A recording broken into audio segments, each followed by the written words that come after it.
Uh, how are you? Hi over there. I am here to present the history of Christianity in Africa. The popular public opinion out there about Christianity is that it is a latecomer religion which was only introduced by the advent of colonialism. But we are going to realize that Christianity has been in Africa virtually since its inception, and that the adherents of Christianity in Africa played important roles in the formation and the advance of Christianity even elsewhere. At the beginning of the 20th century, for example, only 3% of the African population was classified as Christian. Another aspect also referred to show that Christianity was a latecomer religion in Africa is the fact that most of the denominations, most of the indigenous African churches that we have around today, they have a history of existence that is not more than 2 centuries. This view of the age of Christianity in Africa is problematic, and as it is based on limited research and backed up by a selection of facts, which are good facts, but they can be misleading when taken out of context. But here we are going to look at the origins, the growth, and the development of Christianity in Africa.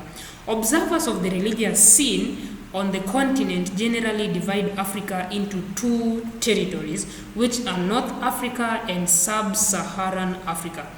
So let us look at the first churches in Africa, which was essentially in the northern part of Africa. Many scholars today classify the region of the Sahara, which is North Africa, as essentially an Islamic religious orientation. The religious orientation is Islamic. However, Christianity in this very region can stretch right back to the earliest days, as old as Christendom in Asia. Not long after Pentecost, Christianity began to spread even in Northeast Africa. The first urban center of Christianity in Africa was Alexandria in Egypt.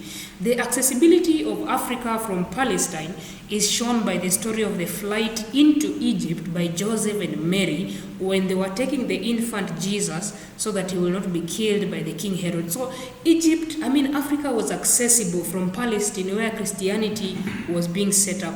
Another gospel character is Simon of the Cyrene, who even bore the cross of Christ. He also came from North Africa. Then in Acts chapter 8, verse 26 to verse 40, we read of an African who became a Christian on his way home. We actually know him as the Ethiopian eunuch. Aside from the possibility that some converts on the day of Pentecost also brought the faith to Africa, there's also the popular tradition that claims that the Apostle Thomas, who allegedly went to India, made his way via an initial stage of the journey, during which he stopped over in Alexandria and made his way south along the Nile. 2 traditions, however, contradict each other. One says that it was Mark the Evangelist who actually preached the gospel in Alexandria, while another tradition says it was the Apostle Barnabas, after splitting with Paul, who preached the gospel in the streets of Alexandria. The most common tradition is that of the Coptic Christian tradition that claims that it is Mark the Evangelist who preached the gospel in Alexandria. It is Mark who is the patriarch of this region. The lingua franca in Egypt at this time was Greek, but the larger peasant community, the larger peasant population was Coptic. And so this made the translation of the Bible into the Coptic language a reality by AD 300. Local Christian literature were also written in Coptic, and the Copts eventually even outnumbered the Greeks, who were the first Christian converts in Africa. Well, this led to the indigenization of the faith, which led to rapid growth in both the number of the converts and even in the geographical territory occupied by Christians in Egypt. When the faith is indigenized, people feel like, this is our thing. We can own it. It's part of us. It is not a foreign thing, but it's part of us. It's our thing. And so by the 4th century, the region witnessed to no less than around 80 sees, or we can call them 80 church districts. Each of these districts were headed by its own bishop, and with the overall archbishop being the Bishop of Alexandria. The second acclaimed city of which is the center of Christianity in Africa, was Central North Africa. Unlike Egypt, this was a Roman colony, and it was popularly referred to as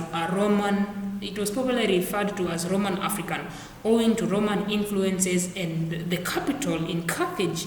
This region comprised quite a large area, as it spanned the territories of present-day Algeria, Tunisia, and even Libya.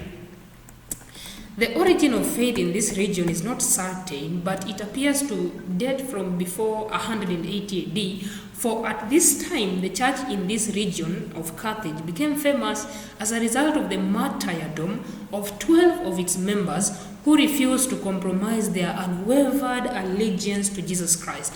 These believers from Cilium in Numidia were seven of them were men and 5 of them were women. They were tried, they were condemned, and they were executed in Carthage on July 17, 180 AD.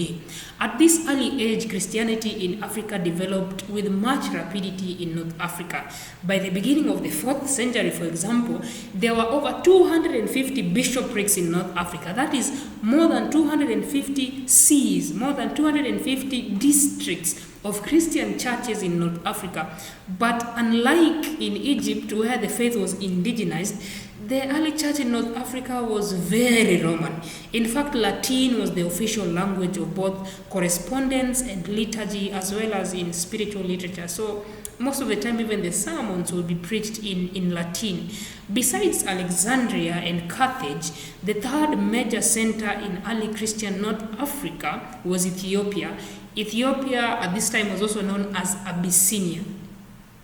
The church apparently in this region, it spread around the 4th century.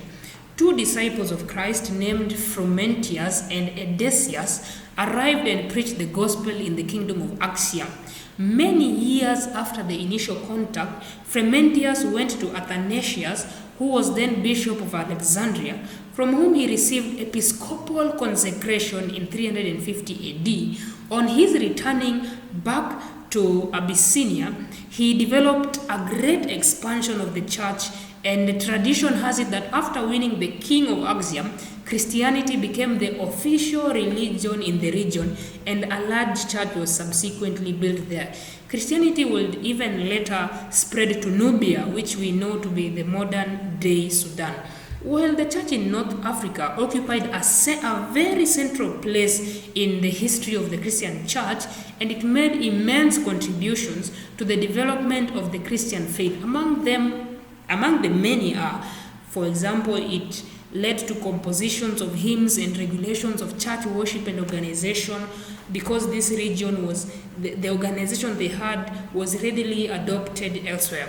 Africa produced great leaders, teachers, bishops, apologists, and even church fathers, great people in the Christian religion, great theologians. We still quote them even up to date, including Tertullian, we have Cyprian, we have the famous Augustine of Hippo, we have Origen, we have Clement, and others, all of whom had a very great influence in the subsequent developments in the church. Number 3, the early church in North Africa also featured greatly in Christian education, and both the Eastern and Western traditions subsequently played a determinative role in the development of both Eastern and Western spirituality and theology.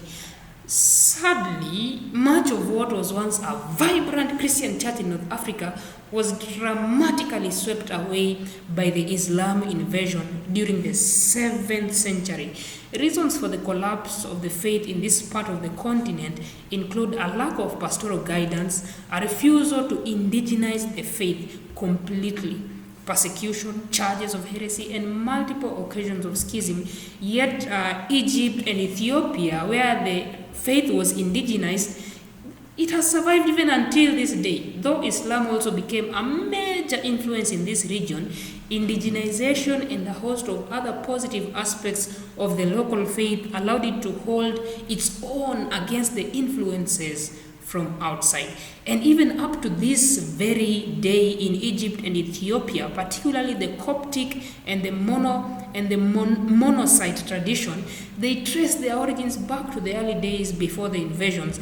And these churches are the oldest in Africa, and they are headed by the Patriarch of Alexandria, who is the local pope or the father, who they believe is the successor of Saint Mark the Evangelist as the supreme head. And so, in as much as this region was invaded by Islam, Christianity will later thrive in Africa, in sub-Saharan Africa, which is the southern part of Africa, but especially as a result of European Christian missionaries who would come later. So Christianity was not a latecomer religion in Africa. Christianity has been in Africa even since its inception. Africa played a major key role. Africa played a major key role in Christianity.